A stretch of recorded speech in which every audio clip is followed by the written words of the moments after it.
बिस्मिल्लाहिर्रहमानिर्रहीम। अज़ीज़ तलबा व तालिबात, अस्सलाम वालेकुम। आज का lecture second year Karachi board के तलबा व तालिबात के लिए है और आज हम गज़ल या नज़म की तशरीह नहीं कर रहे हैं, बल्कि आज जो सिलेबस में से सबक लिया गया है वो एक अफ़साना है। और जैसा कि आप अच्छी तरह से जानते हैं कि अफ़साने का ख़ुलासा, असबाक के ख़ुलासे आपको लिखवाए जाते हैं। तो अफ़साने आपके रिड्यूस सिलेबस में जो अफ़साने शामिल हैं, सबसे पहले उन अफ़सानों के ख़ुलासे आपके साथ शेयर किए जाएंगे। और आज जो हमारा मौजू है अशफाक अहमद का अफ़साना है चोर, आज हम उस पे बात करेंगे, उस अफ़साने को डिस्कस करेंगे और उसका ख़ुलासा शेयर करेंगे आपके साथ। जब भी हम ख़ुलासा किसी सबक का लिखते हैं तो उसमें आपको सबक का नाम दिया जाता है सिर्फ, और ये सवाल होता है कि उस सबक का ख़ुलासा तहरीर कीजिए। लिहाजा आपको जब आप जवाब लिख रहे हैं तो आपने उसको पैटर्न को उसी तरह से फॉलो करना है जैसे आपको बताया जाए। आप हेडिंग लिखेंगे हवाला सबक और दोबारा उस सबक का नाम लिखेंगे। अब जैसे हमारे पास ये अफ़साना है तो हमने हवाला सबक के बाद अफ़साने का नाम लिख दिया चोर, उसके बाद हवाला मुसन्निफ़ है और मुसन्निफ़ के साथ ही आप अशफाक अहमद उनका नाम लिखेंगे। अब वो सबक, वो अफ़साना जो है वो कहाँ से माखूज़ है, कोई किताब होगी, उससे उस किताब का नाम होगा। तो ये जो अफ़साना है ये सफ़रे मैना उनका एक मजमुआ है, ये उससे माखूज़ है। तो आपने वहाँ पे ये लिख दिया।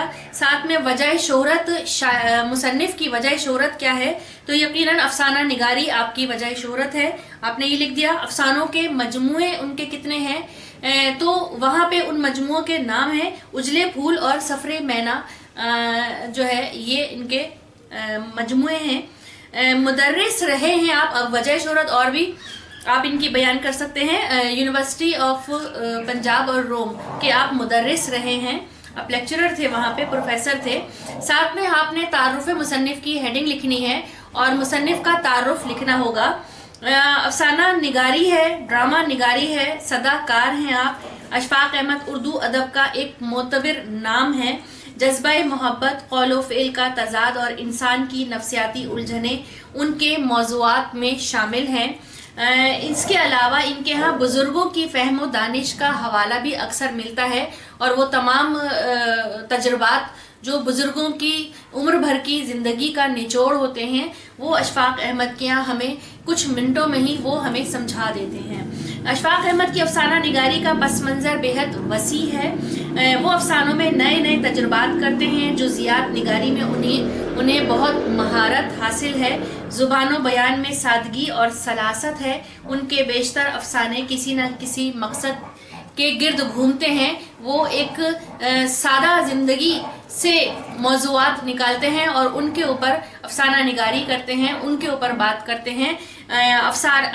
इसके अलावा अशफाक अहमद के टीवी के प्रोग्राम्स भी ज़ाविया के नाम से बहुत मशहूर हुए हैं। गडरिया उनका बहुत मशहूर एक अफ़साना है। एक मोहब्बत 100 अफ़साने बहुत मकबूल हुआ। ये है अशफाक अहमद के मुतालिक बात। अब अगर हम उनके इस सबक का खुलासा के ऊपर बात करें तो जो अफ़साना चोर है वो एक चोर की कहानी है कि किस तरह से वो एक चोरी करता है और उस एक चोरी के गिर्द पूरा अफ़साना है, उसकी एक कहानी घूमती है। यहाँ पे इस अफ़साने में अशफाक अहमद ने कैसे चोर की ज़हनी कैफियत को बयान किया है जिसका ज़मीर अभी पूरी तरह से सोया नहीं है। कहीं कहीं रोशनी की एक किरण उसके अंदर मौजूद है, कहीं कहीं नेकी की छोटी सी रमक उसके अंदर अभी बाकी है, जो इस अफ़साने में जिसकी झलक नज़र आती है। ठीक है, तो हम अगर बात करें, लेकिन वो जो नेकी है वो बदी के आगे, बदी बहुत ताकतवर है उसके अंदर, वो बदी के आगे वो नेकी जो है वो निहायत कमज़ोर है। اور وہ نیکی اور بدی کی جو جنگ اس شخص کے اندر، اس چور کے اندر، اس کے ضمیر میں وہ جو جنگ چھڑ گئی ہے، وہ اس سے کیسے پریشان ہوتا ہے، وہ اس سے کیسے باہر آتا ہے اس کیفیت سے، یہ اس افسانے کا موضوع ہے اور اس میں اب ہم بات کرتے ہیں۔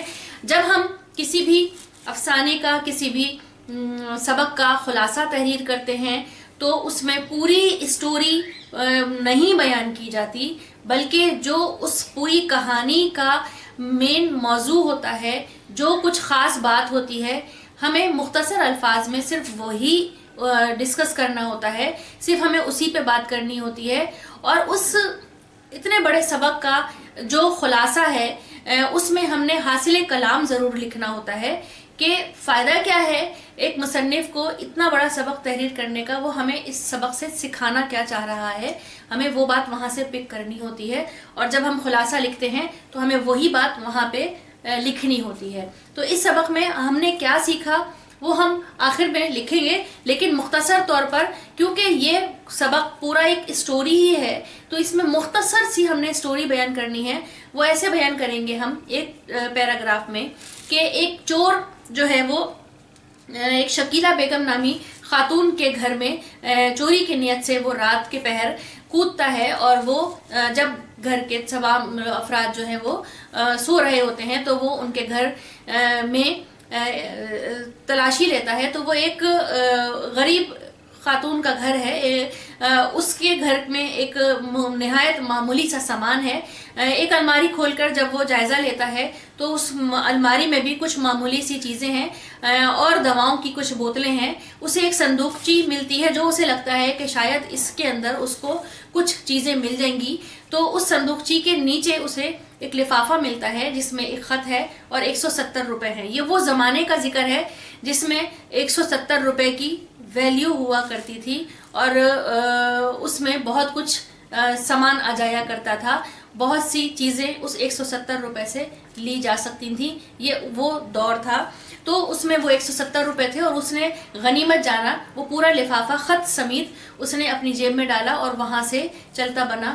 گھر آ کے جب اس نے اس خوشی میں کہ اس کو 170 روپے ملے ہیں اور ساتھ میں اس نے جب وہ لفافے میں وہ خط بھی دیکھا، تو اس خط کو جب اس نے دیکھا تو وہ خط شکیلہ بیگم نے لکھا تھا اپنے بھائی کو، اور اس میں انہوں نے اس کی پوری تفصیلات بتائی تھی کہ کس طرح سے ان کے رشتہ داروں نے ان کا ساتھ نہیں دیا، اور ان کا ایک بیمار بچہ جو کہ علاج نہ ہونے کی وجہ سے پریشان بیماری میں مبتلا ہو رہا تھا اور گھر پورا پریشان تھا، وہ غربت کی وجہ سے اپنے بچے کا علاج نہیں کروا پا رہی تھی، اس کا آپریشن نہیں کروا پا رہی تھی۔ ایک فوجی ڈاکٹر نے سرجن نے اس سے وعدہ کیا کہ وہ اگر اپنے بچے کو وہاں تک اس فوجی ڈاکٹر تک لا سکے تو وہ اس کا مفت میں علاج کرے گا اور آپریشن کرے گا، لہٰذا وہ جو 170 روپے تھے وہ اس سفر کے خرچ کے تھے جو وہ اپنے بچے کو لے کے اس ڈاکٹر تک یا اس ہسپتال تک پہنچتی۔ یہی تفصیل اس نے اپنے اس خط میں لکھی تھی جو اس نے لکھ کے رکھا تھا اور پوسٹ نہیں کر پائی تھی، اور وہ اس خط میں یہ بھی بیان کر رہی تھی کہ دنیا والوں کے اوپر، رشتہ داروں کے اوپر آسرا کرنے کے بجائے، ان پہ تکیہ کرنے کے بجائے اگر اللہ سے مانگا جائے تو مدد کرنے والے اللہ تعالیٰ اسباب پیدا کر دیتا ہے، مدد کرنے والے اور بھی بہت مل جاتے ہیں۔ یہ خط پڑھ کے اس کو بڑا صدمہ ہوا، چور کو بڑا افسوس ہوا کہ کس طرح سے اس نے ایک بچے کے علاج کا جو خرچہ تھا وہ اس نے چرا لیا۔ چوریاں تو وہ بہت کر سکتا ہے، کیوں نہ وہ یہ پیسے واپس کر دے، لیکن کیونکہ 170 روپے بہت بڑا اس وقت اماؤنٹ تھا، اس میں لالچ آ گیا۔ لیکن یہاں سے نیکی اور بدی کی جنگ شروع ہوئی، اس کے اندر کی معمولی سی نیکی بار بار اس کو بے چین کر رہی تھی کہ یہ روپے تمہارے اوپر جائز نہیں ہے، تم انہیں واپس کرو۔ تو اس نے فیصلہ کیا کہ ان روپوں کو وہ واپس کر دے گا، لہٰذا اس نے 3 دفعہ وہ ارادہ کرتا گیا اور وہ اس کے گھر گیا ये रुपए वापस करने के लिए, मगर लालच फिर उसके ऊपर हावी आ गई और वो इन रुपयों को वापस नहीं कर सका। पहली दफा जब वो गया, उसके घर के करीब देखा कि कुछ पुलिस वाले खड़े हुए हैं, तो वो वहां से सीधा आगे बढ़ गया और उसने उनसे बात नहीं की, पैसे वापस नहीं किए। उसके बाद उसने रात को वो उनके घर से बाहर गुजर रहा था और उसने सोचा कि क्यों ना वो ये लिफाफा उनके घर में फेंक दे। लिहाजा उसने ये सोचते ही लिफाफा उनके घर में नहीं फेंका और वो वापस घर आ गया। और तीसरी दफा जब वो सुबह में इरादा करता है और उनके घर का दरवाजा खटखटाता है, और जब उस घर का एक मर्द बाहर आता है, तो फिर वो फर्जी पता पूछकर आगे बढ़ जाता है और फिर पैसे वापस नहीं करता। अच्छा जी, उसके बाद जो है वो अपना ध्यान बटाने के लिए रेडियो चुराता है, 45 रुपए में उन्हें बेचता है, वो पैसे खर्च करता है और खर्चा पूरा करता है, लेकिन ये पैसे वो वापस नहीं खर्च नहीं करता और ना ही वापस करता है। वो मजीद अपना ध्यान बटाने के लिए लाहौर से कसूर का सफ़र करता है और 1 हफ्ता वहाँ रहता है, लेकिन मुसलसल उसका ज़मीर उसको बेचैन किए दे रहा है और वो पैसे वापस करने के इरादे से लाहौर वापस जाता है और अब ये फैसला करता है कि कुछ हो जाए मैं ये रकम वापस कर दूंगा। लेकिन जैसे ही 1 हफ्ते के बाद वो शकीला बेगम के घर की गली के पास पहुंचता है, तो उसके घर से जनाजा निकल रहा होता है और पता ये चलता है कि वो जनाजा उस बच्चे का है जो कि बीमार था और अब उसका इंतकाल हो गया है। इसको बड़ा अफसोस होता है और ये जनाजा जब इसके साथ गुजर रहा होता है तो ये वहीं पे बैठ जाता है और रोने लगता है, जिसको देख के उस बच्चे का वालिद ये सोचता है कि ये उसका हमदर्द है और इसके बच्चे की मौत पे वो आंसू बहा रहा है, अफसोस कर रहा है। अब यहाँ पे जो बात है वो ये कहने वाली होती है कि जब तदफीन हो जाती है, तदफीन के बाद जब सब लोग चले गए तो चोर ने उस रकम से 12 रुपए के फूल खरीदे और 3 रुपए सके को दिए कि कब्र पर छिड़काव करवाया और बच्चे की कब्र पर फूल डाल दिए। ये यहाँ पे जो लाइंस हैं ये आपने उसी तरह से लिखनी है ताकि खुलासे में सबक से जो लाइंस लेके लिखी जाती हैं, जो इम्पोर्टेंट बातें होती हैं, अगर वो भी लिखी जाती हैं तो आपका खुलासा जो है वो बेहतर हो जाता है। जिस तरह से यहाँ पे एक लाइन लिखी हुई है कि अशफाक अहमद लिखते हैं कि ये चोरी उसे बहुत महंगी पड़ी थी, ना काम आती थी ना पीछा छोड़ती थी। ठीक है, अब यहाँ पे कब्रिस्तान से बाहर आकर चोर ने बाकी 155 रुपए जो उसके पास थे उसमें से 10 रुपए के उसने पान खरीदे, सिगरेट खरीदे और शुक्र करने लगा कि उस एक नेक काम से उसके ज़मीर का बोझ बिल्कुल ख़त्म हो गया। जो उसने गलती की थी अब उसकी तलाफ़ी हो गई। उस बच्चे की कब्र पे चंद फूल डाल के उसने ये समझा कि जो चोरी करके उस बच्चे के इलाज का पैसा उसने अपने पास रखा और जिसकी वजह से वो बच्चा मौत का शिकार हुआ, तो उसने उसकी कब्र पे फूल डाल के अपना ये गुनाह धो लिया, अपने आप को हल्का कर लिया। यहाँ पे अब हमने हेडिंग लिखनी है, ये इसका खुलासा है। हेडिंग लिखनी है हासिल तहरीर। अब इस अफसाने में अशफाक अहमद ने 2 बातें बहुत अच्छी तरह से वाजे की हैं। एक ये कि बुरे से बुरे इंसान के दिल में भी नेकी का जज्बा रहता है, नेकी कहीं ना कहीं मौजूद होती है। ठीक है, सिर्फ उसको पहचानने की देर है या उसको मौका देने की देर है कि नेकी जो है वो भी आगे बढ़े, नेकी भी थोड़ा सा रंग लाए और उस शख्स की शख्सियत के ऊपर नेकी असरअंदाज हो। दूसरी ये कि मुसलसल गुनाहों की जिंदगी बसर करने से इंसान की जो बदी की ताकत होती है वो बहुत पावरफुल हो जाती है, वो बहुत स्ट्रांग हो जाती है, जो कि हल्की सी नेकी की भी अगर कहीं उसको रमक नजर आती है उसको वहीं के वहीं ख़त्म कर देती है और बदी इंसान के ऊपर हावी रहती है और वो मज़ीद जो है वो बद से बदतर होता चला जाता है। इसी तरह से جیسے کہ اس چور کا کیریکٹر تھا، جیسے اس چور نے کہ اس کا جو ضمیر اس کو بار بار ملامت کر رہا تھا، اس نے کس طرح سے اس کو سکون پہنچایا کہ چوری کا پیسہ بھی اس نے اپنے پاس رکھا، اور اس نے اس بچے کی جو موت کے وقت 2 آنسو بہا کے اس نے یہ سمجھا کہ شاید اس نے اپنے گناہ دھو لیے۔ یہاں پہ جو شعر ایک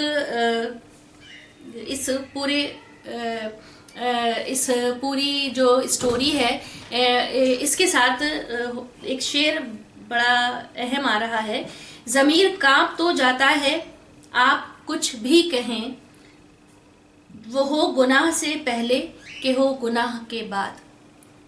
یہاں پہ اب آپ نے یہ شعر لکھ کے اس خلاصے کا اختتام کرنا ہے۔ ہیڈنگز جو آپ کو بتائی گئی ہیں ان کو فالو کرنا ہے، اور آگے جتنے بھی آپ کو اسباق کے خلاصے تحریر کرنے ہوں گے اسی پیٹرن کو فالو کرنا ہے، اسی کے حساب سے آپ نے خلاصہ لکھنا ہے، جس میں آپ نے حاصل تحریر ضرور لکھنا ہے کہ اس سبق سے آپ کو سیکھنے کو کیا ملا، یا مصنف اس سبق کے حوالے سے کیا کہنا چاہ رہے تھے۔ ٹھیک ہے، اب آپ سیکنڈ ایئر کے طلباء کے لیے یہ افسانے کا خلاصہ موجود ہے آپ کے سلیبس میں، جو ریڈیوس سلیبس میں 3 افسانے ہیں، جس میں سے ایک کا خلاصہ آپ کے پاس آ گیا، بقیہ 2 جو ہیں وہ جلدی آپ کو شیئر کیے جائیں گے۔ جب تک آپ اس کا خلاصہ اپنے پاس تحریر کیجئے اور اپنے ایگزامز کی تیاری کرتے رہیے۔ ہماری دعا ہے اللہ تعالیٰ آپ کو کامیاب کرے، اور آپ جتنی محنت کر رہے ہیں اللہ تعالیٰ آپ کو اس کا اجر ضرور دے۔ اپنا خیال رکھیے گا، ہمیں اجازت دیجیے، اللہ حافظ۔